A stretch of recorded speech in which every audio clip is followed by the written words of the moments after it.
Shalom, shalom. I am Yosef Mikael Yasharel. Thank you for being in the room. Welcome in the room. Kind of wanted to get into just these two key and important verses. Anything I learned, you can ask a lot of people that talk to me. Anything that I learn, I'm mostly going to be jumping to throw that bread and share it. Not throw the bread, share that bread with a lot of other people. So they can see it and get understanding of it, just as the same way I got understanding of it as well. So, one of the topics that I want to share with you today is coming out of the same book, but it's two different points, and I'll share with you now. It's coming out of the book of Sirach. For those that read the Apocrypha books, you know that Sirach is called Ecclesiasticus, but for those, short version is Sirach. One of the things I wanted to talk about was Sirach chapter 11, verses 7 through 8. And this is something I talked about with my wife last night, and it was good, actually. It was a really good topic of understanding to get confirmation. So I want to share this information with you guys. So Sirach chapter 11, verses 7 through 8. Let's get into it. So chapter 11, verses 7 through 8 says, "Do not accuse before you have examined the truth. Understand first and then reprove." So, before I jump to any accusations or assumptions, how about I hear you out first? Hear the whole situation out. Examine the truth of it. So, if you and I are in a conversation presenting scriptures one to another, then I need to hear the situation out very carefully. Then I need to make sure I have understanding of such. And then if there's an error, then let's go ahead and correct that error. Let's reprove, this wasn't correct. Let's go ahead and talk about this part. This is the part that I think you got it mixed up or you misunderstood it. Let's just get correction. Verse 8 also says, "Do not answer before you have heard the case."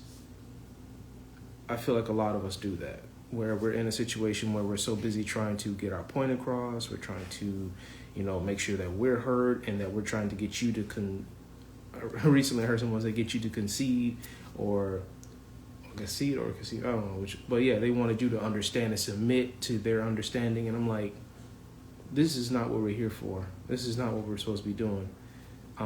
If you have a situation, like he says, do not answer before you have heard the case. So if someone and I are trying to get into a conversation about scripture, but they jump ahead of me. Shalom, Mark, shalom. But they jump ahead of me. And mind you, I'm trying to read from the scriptures, but they're jumping ahead of me. Then we're not really having a conversation. We're having a debate, or we're having your way. The last part of that verse 8 says, "Neither interrupt men in the middle of speaking." Again, it's full of wisdom, by the way, this book. So I'm going to read the whole thing. "Do not accuse before you have examined the truth.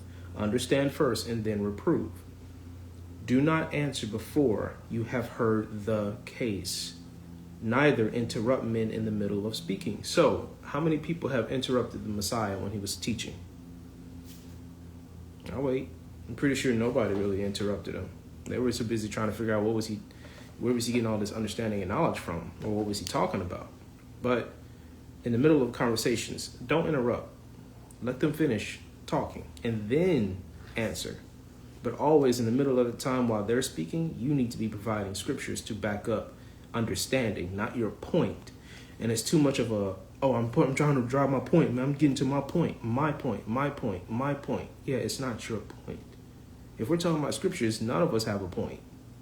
It's not ours. It's none of ours to glorify or to get our point across. No, because then it's like you're placing yourself as the authority over someone else. That's not the case. If anything, it's to prove the Father's point, that he's talking to a certain people. He's renewing his covenant with his people. Okay, he has a relationship with his people. And for those that are seeking salvation, okay, learn the covenant. But I digress. Let's get to the second one. Now, the second chapter I wanted to jump to, it's going backwards. Chapter 5, same book, Sirach, chapter 5. And this is going to be verse, you know what?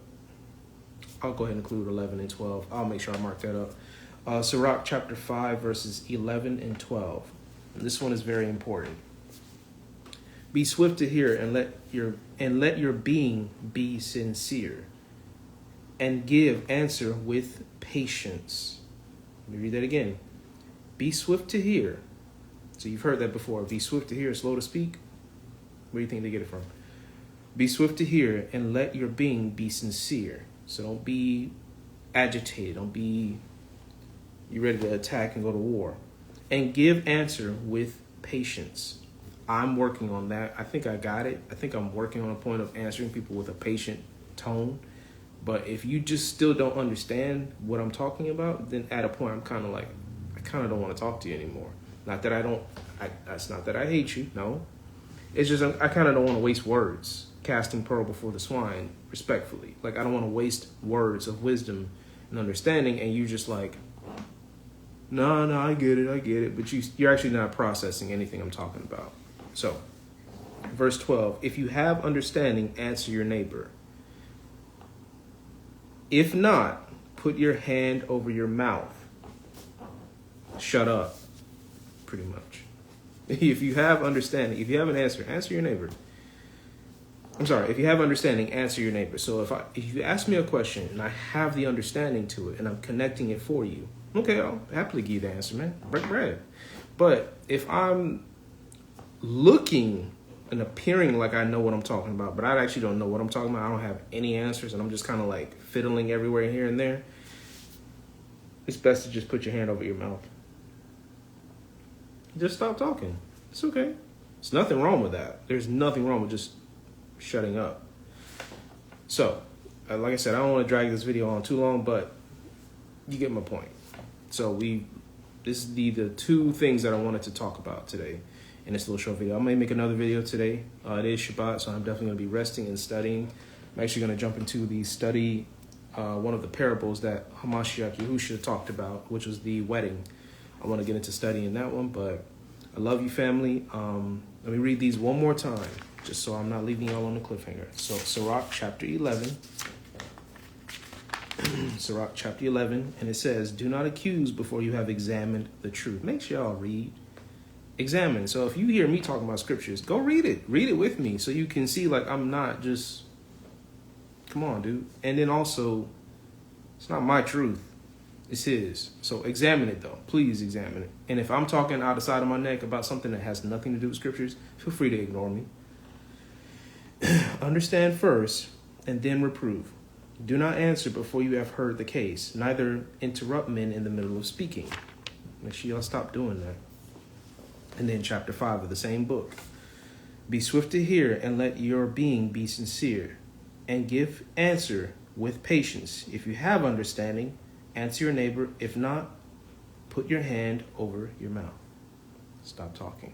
Or just shut up.